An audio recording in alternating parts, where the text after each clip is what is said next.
আসসালামু আলাইকুম।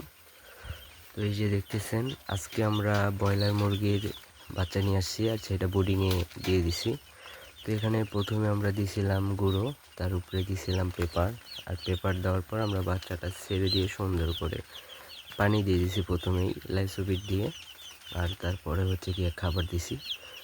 তো এখন থেকে আমি মোটামুটি 2 থেকে 2.5 ঘন্টা আগে বাচ্চাগুলো বোর্ডিংয়ে দিয়েছিলাম। সেই সময় প্রচুর ব্যস্ত ছিলাম, এই জন্য আমি দেখাইতে পারি নাই ভিডিও করে।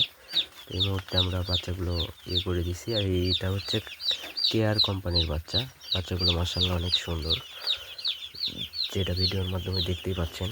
বাচ্চাগুলো কত সুস্থ সবল এবং ছটফট করতেছে দেখেন। তো আলহামদুলিল্লাহ, আজকে আবারও ব্রয়লার মুরগি ব্রিডিং করতেছি। দোয়া রাখবেন সবাই যেন ফলাফলটা ভালো থাকে শেষ পর্যন্ত। আর আমার চ্যানেলটা সাবস্ক্রাইব করে রাখবেন। নিয়মিত ভিডিওতে আমি আপনাদের দেখাবো কীভাবে আপনারা ব্রয়লার পালন করতে পারবেন শুরু থেকে শেষ পর্যন্ত। প্রতিটা ওষুধ, প্রতিটা সময় ট্রিটমেন্ট আমি সব কিছু ভিডিওতে তুলে ধরার চেষ্টা করব। তো এটা আমরা বোর্ডিংয়ের এখন রাখছি। আপাতত এইভাবেই 5 থেকে 6 দিন থাকবে, তারপর আমরা পুরোটাই ছেড়ে দিব ইনশাল্লাহ।